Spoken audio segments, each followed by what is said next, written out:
Hey guys, Jobin here. You know I've endorsed Ganzo knives. I think they're a really good value for the money. For a long time I've put forward the 704 as a very practical choice, and I just recently did a review of the 711, which I also recommended as a very good knife and a very fun one. I wanted to show you another one today. I haven't had it very long, so I wouldn't really call this a review. I just wanted to show it off and talk to you about it a little bit. And the first thing, well, it's the model 712, is I kind of wanted to show you the new packaging they're coming with now. Got a slip cover with specs on the back, and box inside.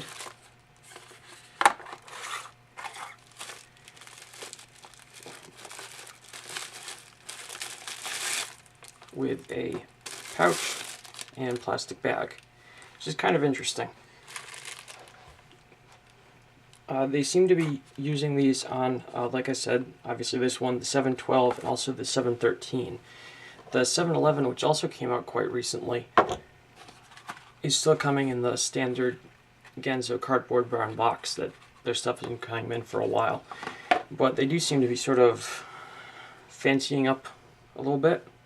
You're trying to move up market and public perception. I have to say, it's really nice packaging. But anyway, here's the knife itself. It's basically a clone of the Benchmade Bedlam. And it's a very striking design.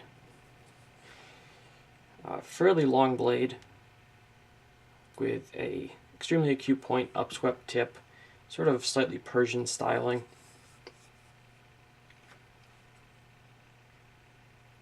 Right hand side tip up carry pocket clip,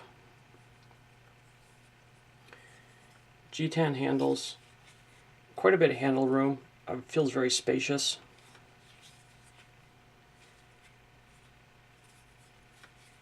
Comfortable in a variety of grips, generally very smooth, and the quality on these seems quite consistent.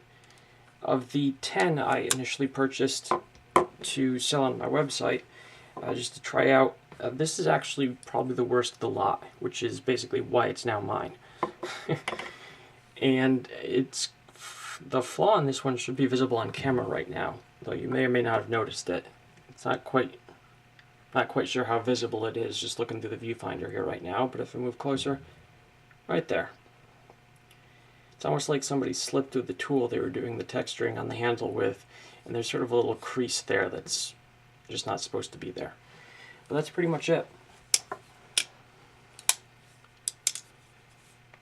The blade on this one is, I'd say, pretty much perfectly centered. I think people worry about that way too much. It doesn't really affect anything, but this one at least is really good. And it's smooth and extremely comfortable. Like I said, I haven't used this one long enough to really call this a review, but from past experience with the brand and the good experience I had with its sort of brother here, and the one before that, I don't really expect any horrible surprises to jump out at me after using this for a while. I think it's going to be a good knife.